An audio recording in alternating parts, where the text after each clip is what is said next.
welcome to the Mitches podcast. Hi, thanks for having me. Today we have Will Kristiansen. How's it going, Will? It's going good. Going really good. I just worked all day from home and then came here and got a good show tonight and another one tomorrow. So can I talk to you about tonight? Yeah. This is the Prove You're a Comic contest. I have to prove it. Otherwise I have to stop forever. You have to like turn in your comics badge. Yeah. And weapon. You gotta my comedian weapon. It's been a real fun competition. And this is through Absolute. Yeah. Okay. Great club. Unless you lose. And then it's vengeance forever. How are you on comedy contests in general? I'm a nervous wreck. Yeah. And I take it way too seriously, and then I lose, and I'm sad, and then I do another show, and I forget all about it. Yeah. Yeah. I like that. It's a real emotional thing. I think sometimes people don't want to take it seriously. Yeah. So like, this doesn't mean anything. Yeah. But I feel like you have to, even if it doesn't mean anything, if you take it seriously, you at least level up a bit. For sure. It's really easy to just be like, I didn't even fucking try. That's why I didn't fucking get it. Because I don't even care about this shit. It's like, I kind of do care. Yeah. I like winning things. Yeah. And I feel like the last contest I was in, I could say honestly, like, I didn't get the crowd reaction that the winner got. Yeah. So then I could say, like, well, why not? Yeah. And like, what can I do towards that? For sure. Whereas if you don't try, like, you don't even know what you're working on. Yeah. It's just, you're just protecting your ego for something that truly doesn't matter at all. And you're shooting yourself in the foot before you're even out of the gate. Like, you couldn't possibly win because you don't care, or you're convincing yourself that you don't care. So it just becomes like a self-fulfilling prophecy. Yeah. Except for the ones who are like, I don't care at all, and then they win. And you're like, But do you think those people are faking? Sometimes I don't think so, but yeah, probably a lot. I was thinking today that some people have a kind of energy where they seem like they would win a contest they hadn't entered. Yeah. And I would like to be one of those. If there's something you can do to be that guy, yeah, I would work really hard at it. You gotta manifest it, bring some crystals out or something. I don't know. Are you doing anything new agey? I do qigong. What's qigong? It's it's like kind of like Tai Chi.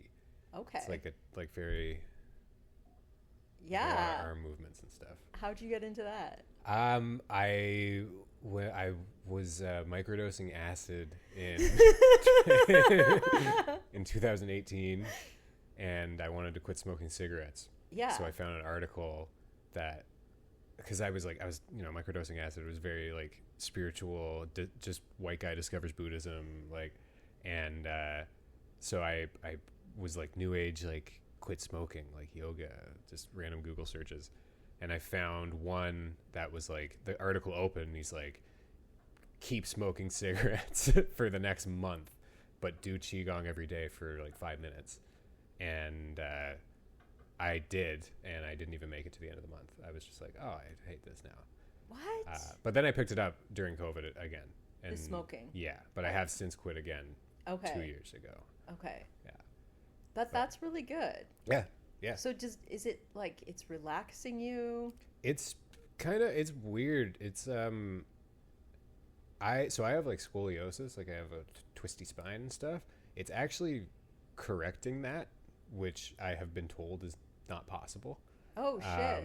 Which is pretty cool. There's different types of like, I may have like a stress induced back issues.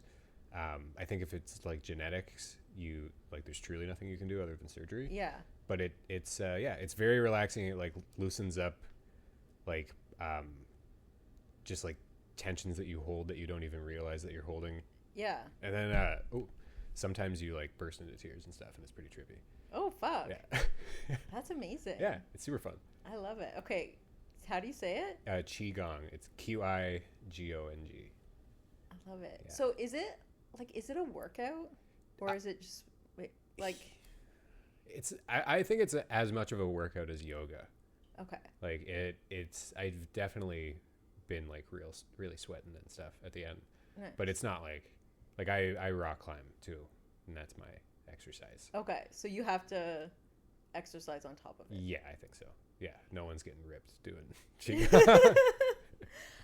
How did you get into rock climbing? Are you a West Coaster? No, East Coaster. I worked at a Christian shit. camp when I was a kid, and there was a rock climbing like course or class or whatever, and I started doing that, and then I started like assistant teaching it, and then I didn't rock climb for all of high school, all university, and then right before COVID, I got back into it, and then I quit again during COVID, and then recently, like this year, I got back into it. Fuck. And it's super fun. Where on the East Coast are you from? New Brunswick. I've lived in a lot of different places. So I was born in BC, Okay. but we left when I was 1, and we moved to Newfoundland, and then to Nova Scotia, in a place called Happy Valley, and then we moved to Halifax, and then we moved to New Brunswick, and that was where I did high school and all that. Shit. Yeah. So what's like where did your parents grow up? My mom grew up in New Brunswick, and my dad grew up in Hamilton. Okay. From what I've heard. So you've got legitimate East Coast roots. Yes. Yeah. And yeah. that's where you kind of came up. Yeah, we had like his family as well. My dad's family is from the East Coast, Okay. but he has lived in Ontario his whole life. He's in Bulgaria right now, though. What's he doing there? He's married to a lady. I don't know. Oh. He's doing his own thing. Have you been to Bulgaria? No, I think I want to go probably Yeah. the next year or two. But It sounds cool. yeah, I want to do. He said there's like a good English speaking population, so maybe do some shows or something and see what that's like. Yeah. I kind of want, when Kyle Lucy was touring in Europe, I did want to message him and be like, hey, if you're going to Bulgaria, let me know. I'll plan a trip. I was also watching Kyle's Yeah? social media during that time. It just looked amazing. It looked like an incredible trip. And I didn't realize, because he wasn't in, he was in the UK. Yeah. But he was also in a lot of countries that are not places I thought you could do comedy. Oh, yeah? Like, it makes sense now, like he'd be in like Norway. Yeah, And, like, yeah, I yeah. guess a lot of places have English speaking comedy. Yeah. But I didn't know that. Yeah. It's, from what I hear, it is kind of everywhere. Like even Hong Kong and Tokyo have like pretty strong English stand-up scenes, That's which crazy. is surprising. But I guess that's just colonialism at work. We did it. Go team. Yeah. You. Could that be the power of comedy? Yeah. Yeah, bringing us all together speaking English under one president. Hell yeah. Is Trump about to declare? Oh, Trump did actually today declare everlasting peace in Gaza. So Finally. we did it. Finally. And if there's a guy I believe, it's Donald Trump. If there's a guy who's going to keep his word, that's got to be him. Any politician who uses the word everlasting is my guy. Yeah. Golden age, everlasting. Put Charlie Kirk on coins. I think they're doing that. That's what you want. Oh my god. Yeah, why put... I mean, I guess, like, putting Charlie Kirk on a coin wouldn't be any worse than, like, some of the guys that are on coins right now. Oh my god. So... Yeah, because Maybe- the first half of the president's slave owners. Yeah. That's just what they were doing at the time. But, yeah, maybe we stop celebrating it so much. It was the vibe at the time. Yeah. They just gotta release, like, a Charlie Kirk coin with, like, a little, like, hole for a chain right there. You wear it as a necklace? The neck. Yeah. What do you think was it about that made it so, like, that people glommed onto it so hard? I think the fact that we all saw a guy die in HD, like, I saw the video against my will. Like I was just scrolling and I was like, oh my God. Jeez. I was at an open mic and a comedian showed it to me. Yeah. But there was time for me to look away. But Yeah. it wasn't something I would have found online, I don't think. Yeah, I wouldn't have looked it up. I saw first like the faraway video, and then I was like, ooh, he looks like he got hurt. And then I saw the close-up video. I was like, oh. Yeah. Ooh. Well, when JFK got assassinated, would people have watched that? Yeah, I think it was on the news and stuff. Like it was, it's the Zapruder film. So, Zapruder? That's the name of the guy who filmed it? Yeah. Yeah, or the camera or something. Okay. I don't know. I don't know too much about JFK's. I watched that movie of it, like the conspiracy Oliver movie? Stone. Yeah. But I think I was like 13 and I retained nothing. Yeah. I view that movie as just like an uncle like rambling for like 2 hours. Like, I figured it out. It's like Joe Rogan. But. Yeah. I definitely, I am a conspiracy-minded guy. I think, Charlie Kirk was talking some shit on Israel a couple days before he died. So yeah, there's a chances. Oh, because I thought the conspiracy was that it was like Epstein, like he was calling out. Oh yeah, I mean, there's no shortage of like blatant corruption that anyone could be calling out, and people are dying as a result. Yeah. So, I don't know. Do you think there's going to be more public assassinations? Yeah. Do you think that Kirk's assassination is the same thing as the healthcare CEO getting shot? No. What's the everyone difference? liked the healthcare CEO getting shot. No one was anti that. So Kirk is polarizing because half the people were like, that was very wrong. Yeah. He was like, I think a lot of people just didn't even know who the guy was. Yeah. And then the spin afterward was like, he was this perfect family man. He just wanted to have a conversation. It's like, well, he also said that black people are inferior and like, hinted that Zora Mamdani should be killed in the streets. Like, he wasn't like a golden boy. Yeah. But I also think he wasn't as evil as like a guy who profits off of people not getting health coverage and like, dying. Like you could kind of say if he hadn't been around, the world would still be as polarized and dangerous as it is. For sure. Yeah. And also like Brian Thompson dying didn't seem to change much either. Yeah. It's just like they lowered drug prices for a week and then BlackRock sued them and they were like, all right, never mind. We're going to keep killing everyone. Fuck. Okay, I feel bad that I veered into like the American politics. No, it's fine. No, this is just what I talk about. Are you political? Because I feel like in your comedy. No. Okay. No, I don't really do much politics on stage. I feel like I'm very political, but my comedy I think is slightly political, but mostly not. Yeah. A lot of it is just, I find it truly horrifying.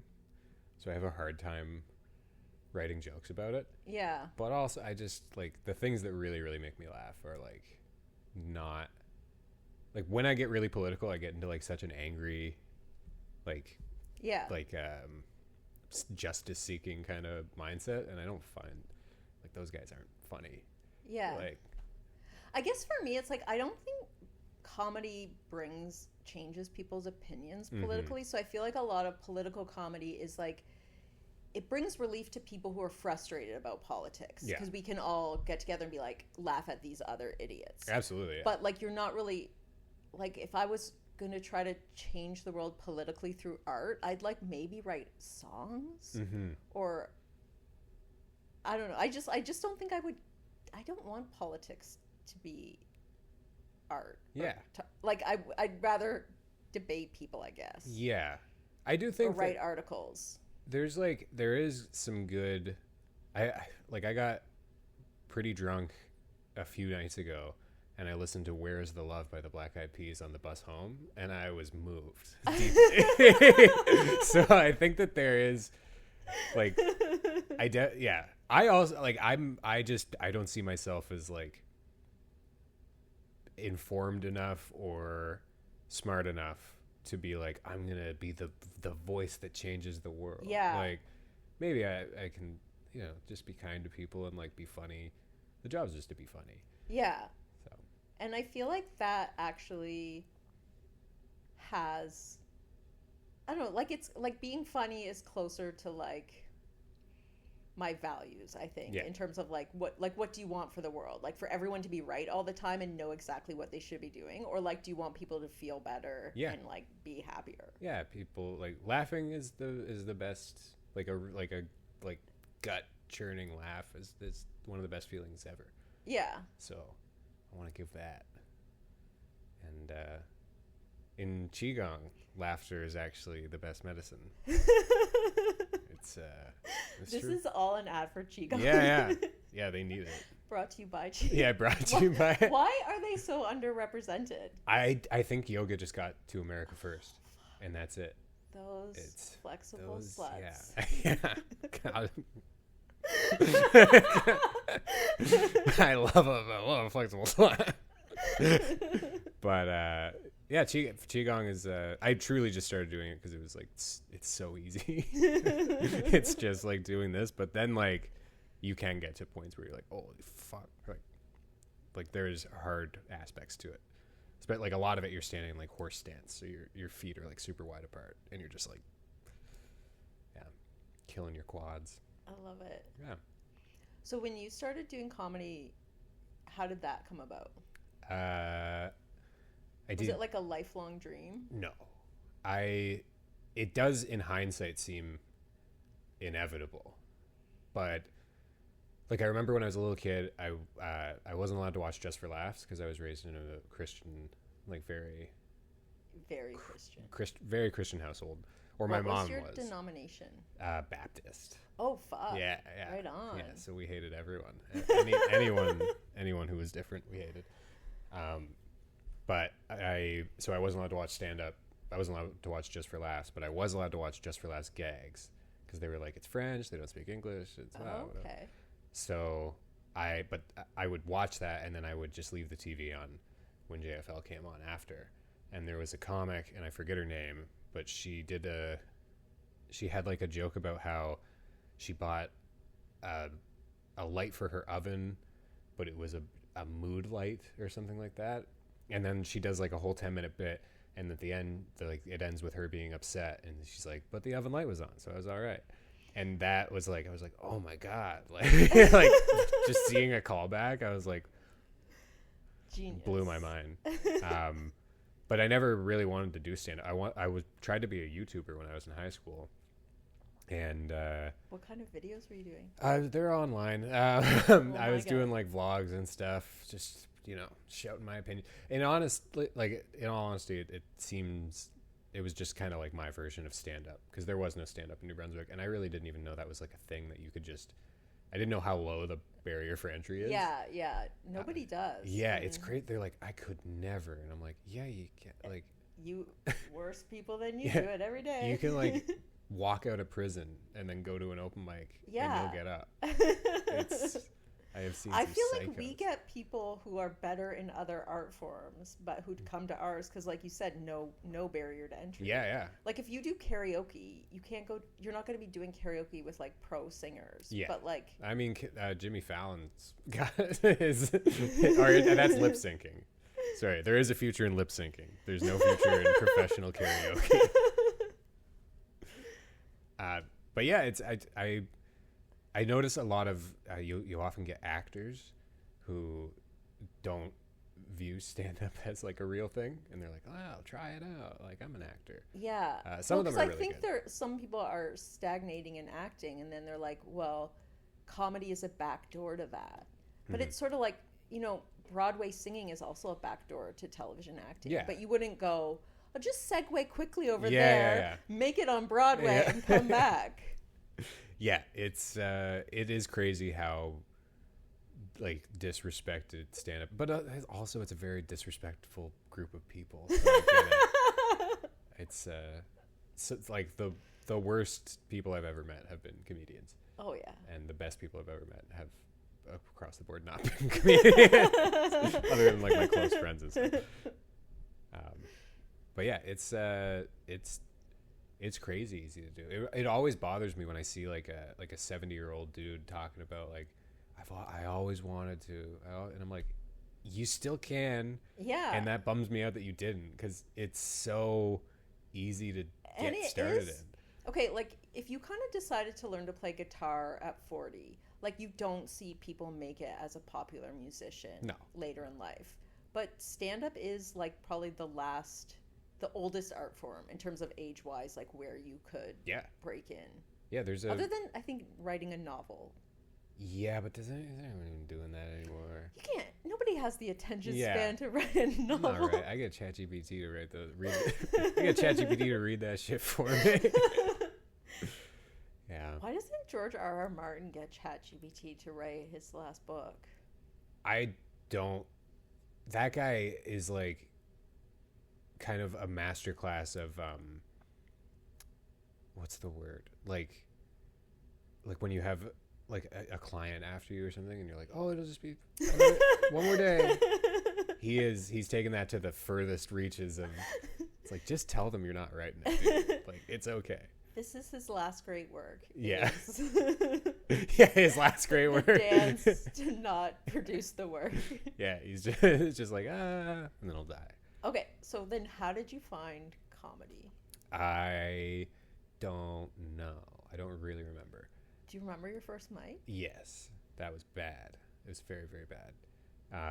I wrote like 5 minutes, what I thought was 5 minutes, not a single joke in the entire thing, just me complaining about things. Yeah. And I ran through the whole thing in about 40 seconds, and then one of the comics went, and then I got off stage. Fuck. And I didn't do it again for 2 more months. Cliff Knight saw it. Amazing. I'll always remember that. Cliff Knight saw my first ever set. What venue were you at? Rivals. Oh my God. Yeah. Rivals had a comedy mic back then. Ian Fergus used to run it. Fuck. Yeah, and then eventually, as I started doing stand-up more, Ian Fergus would message me and be like, do you want to host Rivals? I can't tonight. And I was like, oh my God, I made it. I'm hosting Rivals. Hell yeah. And then I tried to get the Rivals mic going again after COVID. Yeah. We did that for a few months, but no, the comics wouldn't even come. We would have audience, but no comics. And I was like, oh, what? Shit. Yeah, it was weird. Okay, comparing scene before COVID to after COVID. Oh, it was the night and day. It was so much better. So much better. Yeah. Like 5 mics a night. Like we would do, I used to run around with Patrick Fishman, Ethan O'Reilly, Allie Pierce, Olivia Stadler, and this guy Dustin Visser. But yeah, we would run around and do mics, and we would do probably like 25 to 30 in a week, and then you add shows on top of that. Like it was really, really good. 25 to 30 in a week. Yeah. What? A lot of those are just like rooms with 5 comics in it and no audience. But I genuinely do think like the social media, like short form content, just killed all that. So it was social media. I think so. I think everyone wants clips now, and so they're not going to go to a shitty open mic, or like there just aren't as many shitty open mics. But I definitely noticed that. It used to be like that was the only thing you really could be doing was like creating stand up. Yeah. And practicing it. Yeah. And now people will be like, well, I'm going to go home and make a short with my friends. Exactly. Yeah. There's a lot of different ways to be a comic, but I really like stand up. I'm terrible at the social media stuff. Yeah. I'm trying to get better at it, which is why I messaged you and be like, hey, can I get on the podcast? Yeah. And I do want to learn more and do more social media, but the stand up to me is like the most important thing. Yeah. Because I can't imagine being like proud of the body of work that is one's social media. Yeah. Like that was my career, and whereas I do think of like how many albums could I maybe put out for sure. Yeah. You know, like I kind of think like every great stand up or every great band has like 3 great albums. Yeah. And that's what you did. Yeah. And that's what you're defined by. Absolutely. And then if you're like Eddie Murphy and you go on and do tremendous films such as Big Mama, yes, you're still like the guy that did Delirious. For sure. It's like no one is gonna remember a reel, or some people might remember like specific reels, but yeah, I just view social media as just like one big advertising thing. Yeah. Like you're just doing like the only reason why I would ever want to post anything on social media is to get people to come to the show. Yeah. Because that's what I care about. I feel like the only industry that it did good for is modeling, because you used to have to like go like ask to be a model, and now you can just like be a model and then brands will come to you. Yeah. Like people have more power, more safety, more autonomy. Yeah. They'd probably make more money. But they were also like, whereas other things, it's like you were an art and now you're like more towards pseudo art. Yeah. Especially like I think a lot of the people who are like influencer turn stand up, it's like, or like there's people where it's like you could just do the influencer thing. Like you seem to enjoy that more than like, why are you? But people view them all as like one thing now. Yeah. Like if you're an influencer or if you're a podcast person, like you should be also doing stand up. It's like a checklist of like things you got to do. But I just like stand up. Yeah. Yeah. And that's very legitimate. Yeah. So are your parents both still really Baptist? My mom she's kind of like, I think the way that me and my sister have like disrespected the whole thing, she is now way more open. Okay. My dad was not very Christian the whole time, and he still is not, from what I can tell. Have you ever asked your mom like how she got deeply into it? Oh, I know, just because I know her parents. Yeah. And so they were the source. Okay. Yeah. Well, it's just like that's the culture in a small town. Everyone goes to church all the time, and you don't swear, and you don't hang out with those boys down by the river, and like it's very it's small town New Brunswick, small town anywhere is just like very religious. It's everywhere. Not so much anymore. Again, probably because of like social media and stuff. They've ruined everywhere. Yeah. They're Is killing your our good sister Christian younger or kids. older? She's older. She's 24. She is a really, really talented artist. Her Instagram is No Fun Zone Live Art. And yeah, she's just an incredibly talented painter. Sculptor recently. Or that might be her boyfriend. But yeah, she rocks. I love it. Yeah. She lives out on the island, like Vancouver Island. West Coast. Yes. Do you go out? I've only ever been once. So, and then I was also born on the island, but I don't remember any of that. But I did go back when I went to visit her. We went to the house that I lived in when I was 1, and we were driving through the neighborhood, and I did have like a weird, like, ooh, I remember this, but not like conscious, like, I don't know. That's spooky. It seemed really familiar, Yeah. which makes sense because I did live there. Yeah, it had to like trigger something in you. Yeah, just little baby Will. I love it. Did you have comedy? So when you were growing up really Baptist, like, were you like? Did you watch The Simpsons? Like, how cut off were you? Me and my sister would sneak The Simpsons. The religious stuff didn't really ramp up until my parents split up, so it was still always present. And me and my sister, while my parents were downstairs watching TV, we would go in their room and we would watch The Simpsons. And we would always tell them, we'll turn it off when we hear them swear. But we never turned it off. And then, yeah, after that, like, truly my comedic influences were, like, the Disney Channel. And, like Sweet Life of Zack and Cody, like, that stuff. No, I was deep in. Was that a good show? I do, I remember some really good writing.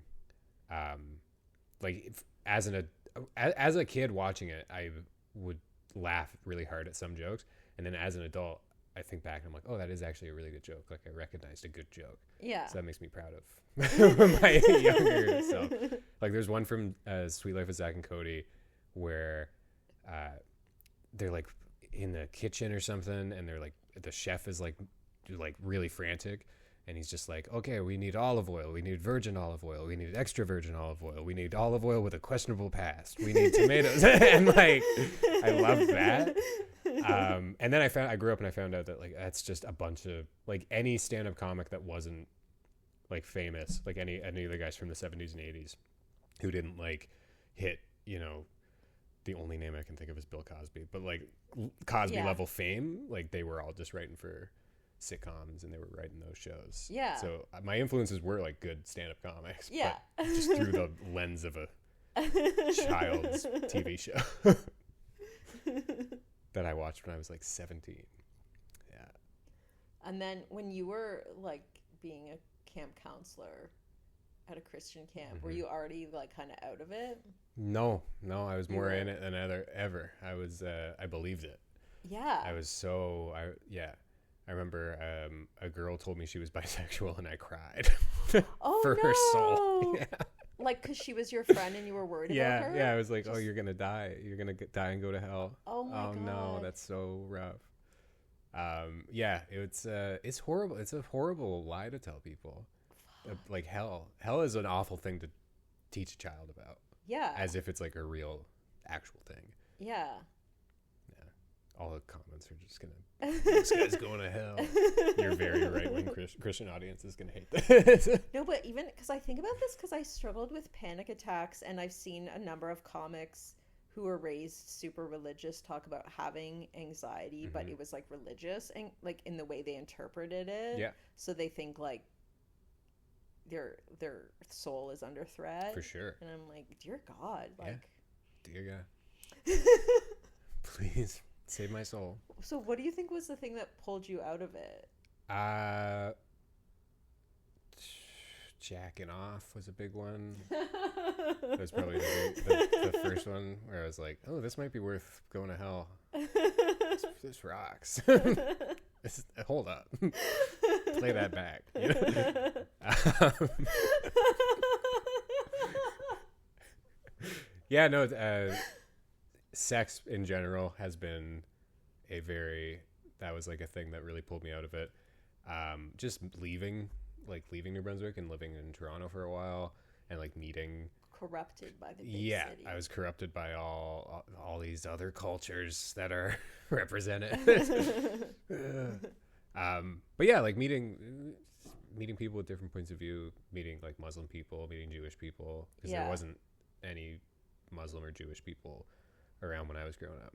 Because I can remember just in grade 1 having a friend whose parents were not religious. Yeah. So they were of Christian descent, but like they just hadn't been church people anymore. And then a couple years after that, there was a Chinese girl, so they were like Buddhist. Yeah. And I think that was it. It was just like, I guess there's different things out there. Yeah. You know? Yeah. And so I could still be spiritual, but I just couldn't be anything that was like the one true. For sure.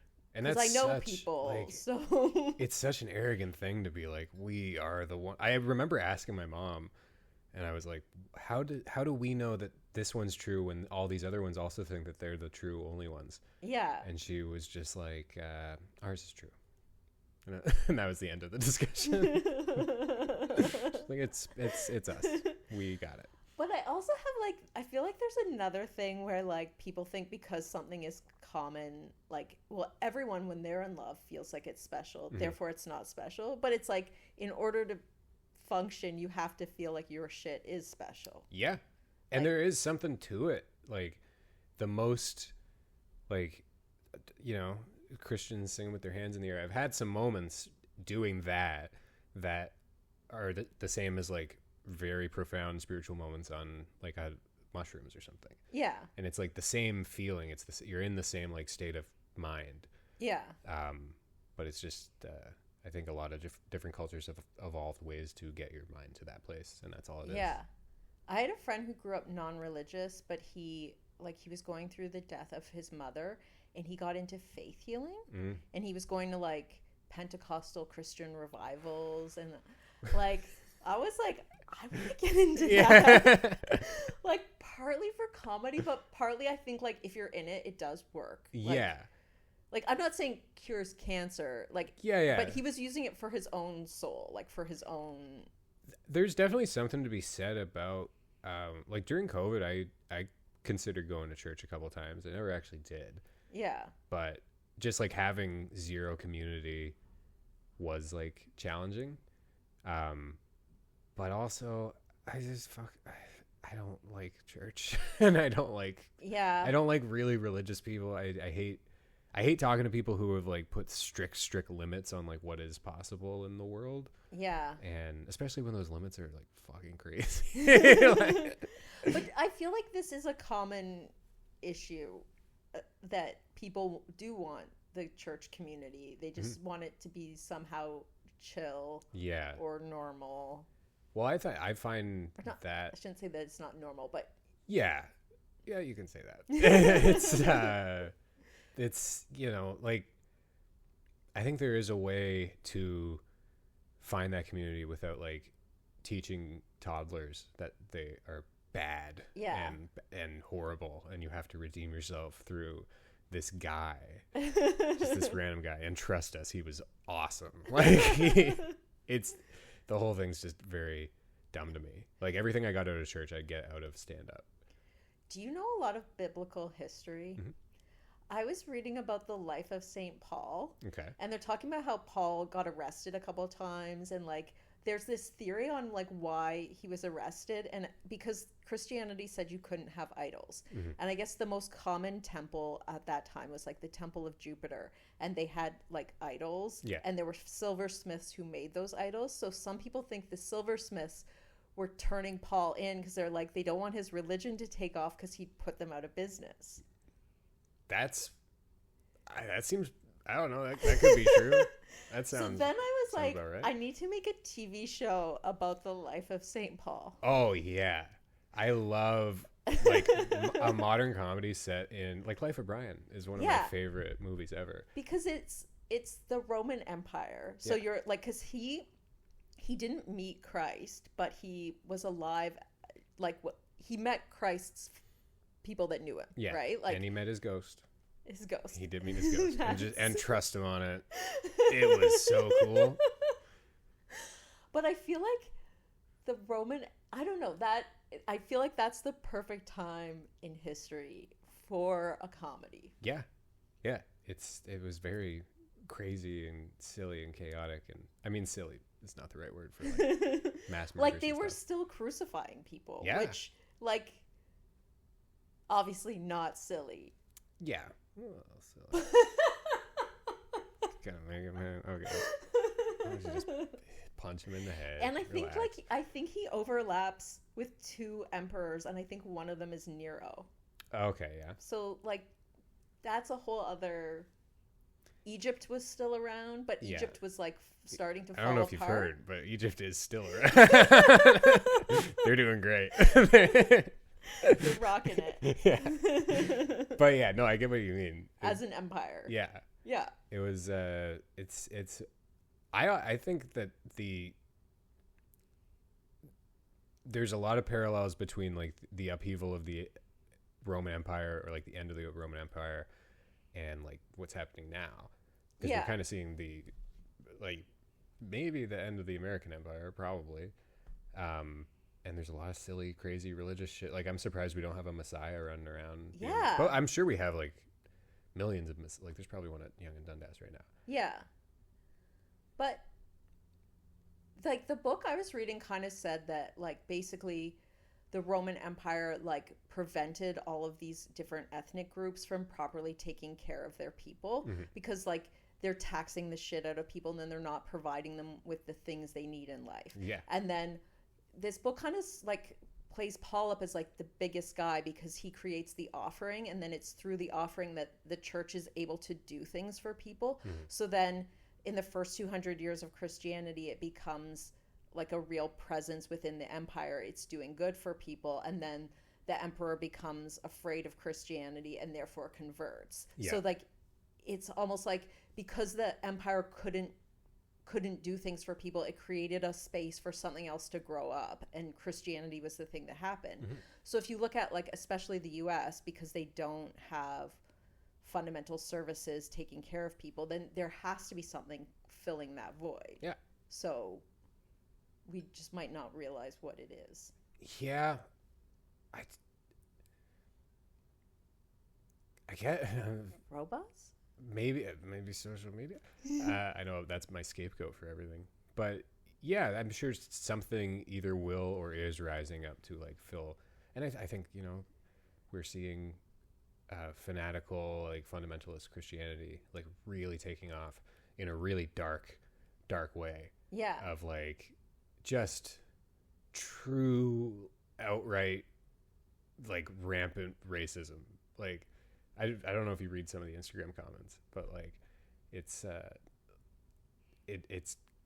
kind of crazy how everyone is believing in Jesus again.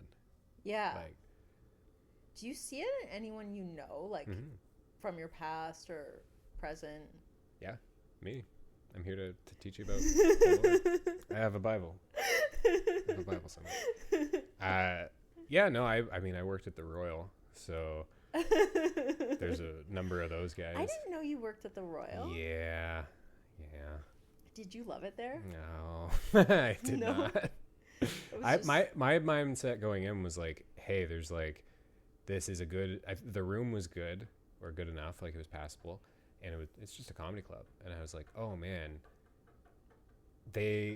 So when it was running before I got in, there was just like the only people going up were just like kind of like the dregs of the stand-up world, like the people who were banned from everywhere else. And I went in and I'm like, I know so many funny people, like I can turn this shit around. Like, yeah. And you can't. I couldn't do it. What?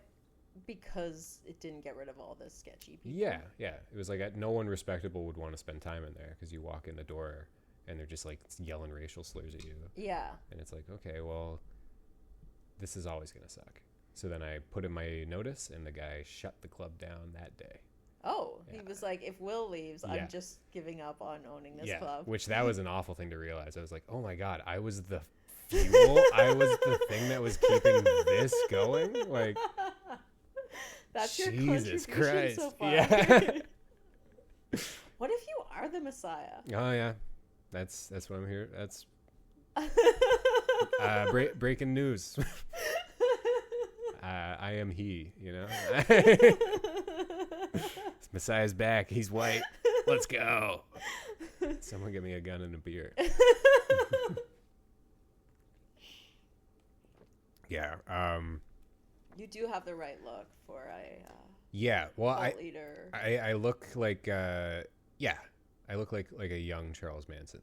Like, I was gonna say Jeffrey Dahmer, but I guess Yeah. he wasn't a cult leader. He didn't really have followers, yeah, no, he ate all them. but he was making zombies. Yeah, and and we're all makers, we all creative spirit. Yeah, that guy was he was a revolutionary. Are you watching the Ed Gein show? No, what's that?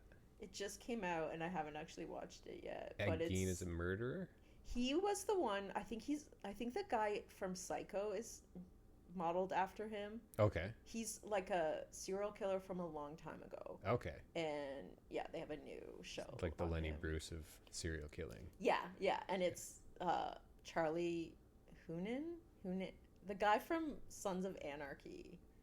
Okay, I didn't see that either. He's like one of the hottest actors on television, but they've made him gross. Oh, okay. For this role. You gotta. It's like what they did to the Nosferatu guy. They Oh yeah. That was a real disgusting character. That was a good movie though. But I do love like a murderer documentary. Like those are fun to watch. Yeah.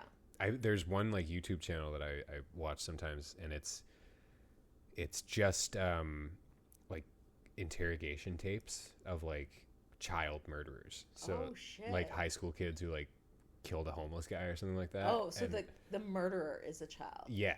Yeah, like high school kids gone Fuck. bad. And Jesus Christ, high school kids gone bad. I just heard that after I said it. But yeah, there was one I saw, because it's really funny, because like, I mean, murder's not funny, but the kids are still like, they're kids, right? So they're awkward and weird and like bad at communicating and terrible at lying. So you have like, I saw one, it was like this anime kid. He killed a homeless guy and cut his head off and cut his hands off and put it in a bag and put it in his room. Horrible. I don't condone that. Don't. But they, the cops show up to his house and they're like, if we go into your bedroom, what are we going to find? And the kid's just like, a human head and hands. And I'm like, you didn't even try. And then he's like in the interrogation room and he's just like, yeah, now that I'm thinking about it, I think that was a bad idea. I really learned something today. Like he's going to go home. Yeah. It's just like, bad call, honestly. It's so funny. I'll link that. I'll send you the link. It's Jesus Christ. Just like this big dorky kid. But he did kill a man, and the guy was like well beloved.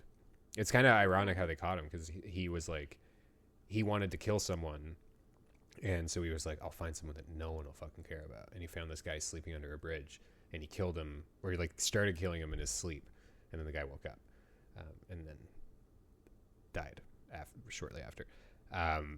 But turns out this particular homeless guy was like beloved, and like all the store owners in the neighborhood knew him, like the librarian knew him and stuff like that.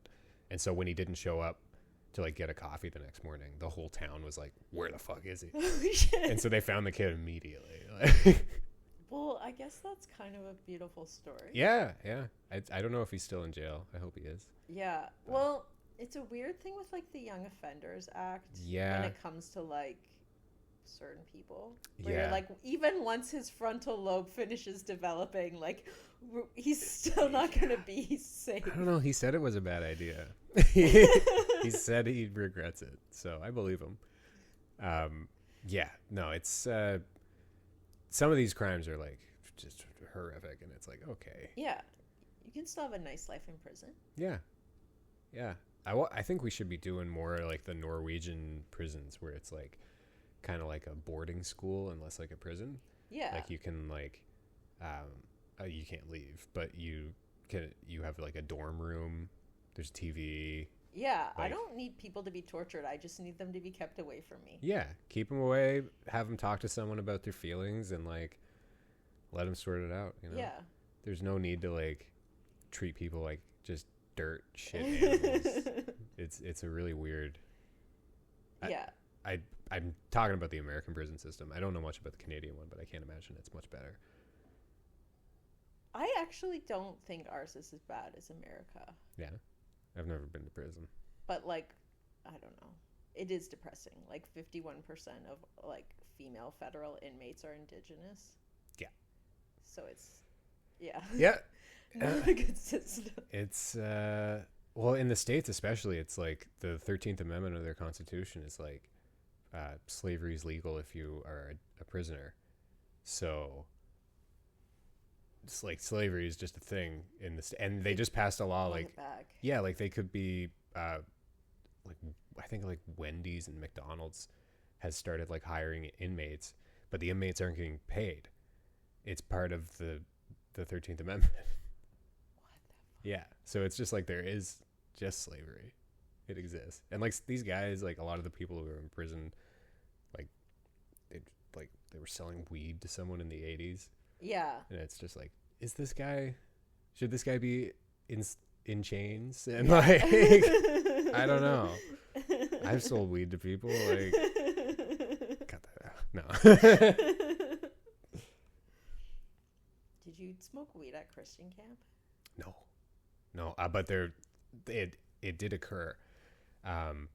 One time there was a, I'm not going to say any names or anything, so I think it'll be, and I don't think any of them will watch this anyway, but there was the maintenance team. It was like 4 or 5 guys, and one of the camp counselors, I think, where she was like working in the kitchen or something, they stole the ATV and they drove up the mountain and they got like plastered. Girl got pregnant, smoked a bunch of weed.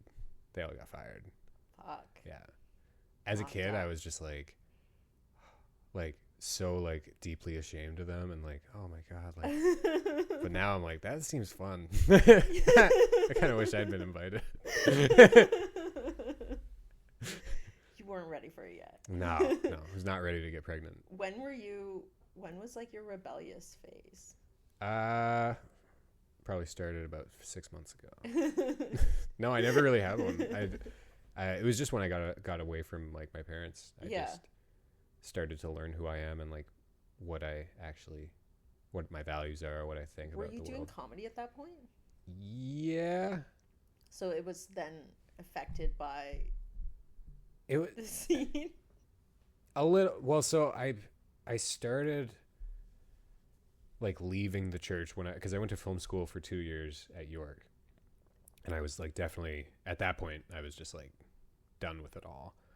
And then I didn't start doing stand-up for another probably 3 years after that. So there was like a period of time where I was just in Toronto not doing stand-up. Yeah. But yeah, it was truly just the second I left my childhood home. Yeah. I was like, oh, okay, none of this is real. Sick. Did you like the film program at York? It was okay. They wouldn't let me be funny.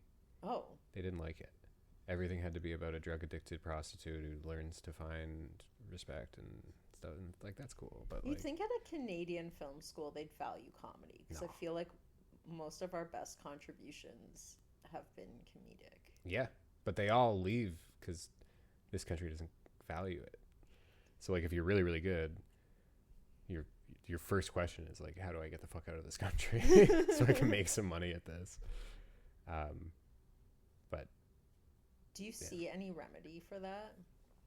I don't think I'm the guy who's going to figure that out. No. I'm just going to keep doing it. I'm planning, even with everything going on, I would like to move to New York in the next couple of years. Yeah. Just as like a personal dream of like doing stand-up in New York. It's Yeah. been something I've wanted to do since I started stand-up. But Do you don't have American citizen? Do you have, no, it's got always nothing. rough. Now I got to get married or shell out the cash for a visa and then say nothing about Charlie Kirk or Israel for the whole time I'm there. And yeah, I don't know. It's I mean, hopefully like the company that I'm working for seems to be doing some pretty cool things in stand-up that are coming up. I probably shouldn't talk about it at all, but yeah, hopefully like as America gets worse, our scene will get better to like compensate. Well, I feel like they're like yeah, when America goes downhill, we get like a little infusion of Well, a lot of comics just like, or not like a lot of people will just move to Canada.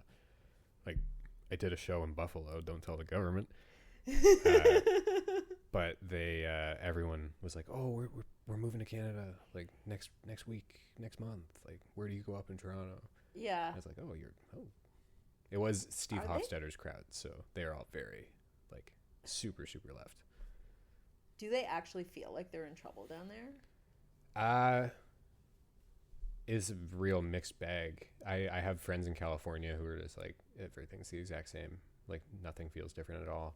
And then I've met other people who say the opposite. I think if you're white, like life is probably trucking on as normal, but if you're not, things are probably much more tense because they're just grabbing dudes, just grabbing dudes off a bike. It's like, it's Brown, get him. It's like, it's kind of rude, I would call it. Mean and rude. Did you hear the Zach Bryan song where he made some comment about ICE and it was like a big deal because he's country. Oh, they love ICE in the country sphere. I am kind of like, who is still supporting this? Yeah. Like, this is crazy. I knew people who were like down with Trump who are obviously now they're just like, oh shit, I was wrong. Yeah. Oh my god. Oh Yeah. fuck. But there are still some people who are just like, wait, see what he does. He's gonna do some good stuff. And it's well, I mean, he did find everlasting peace Yes. in the Middle East, so that was that one thing. Thank God for him. Genuinely, if Trump ended the war, the genocide in Gaza, that would be one of the be crazy. That would be the most conflicted I've ever felt.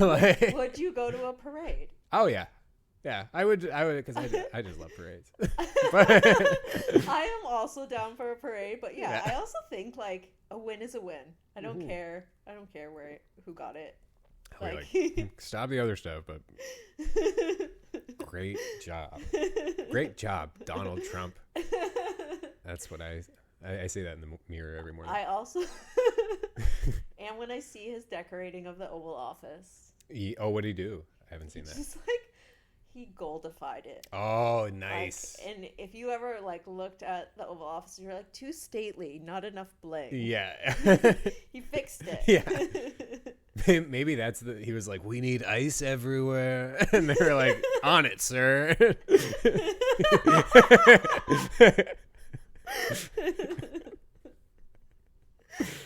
Yeah, this is probably all a big misunderstanding. It's just a mistake. Yeah. We'll fix it in a minute. Yeah.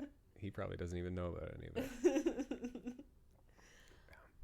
I've loved having you on. Yeah, it's been great to be here. Where can we find you on socials? Future podcast on Instagram. There is no podcast. It's just my name. And that is the only Will Kristiansen on YouTube. I have a YouTube channel. Nice. But just follow me on Instagram. Don't do all that other shit. Instagram is the best for like finding out when you're gonna have your next show. Yeah. Send me a message, invite me over to dinner, like do whatever. Yeah. Hit me up on that Insta. Amazing. Well, thanks for having me. Thanks so much, Will.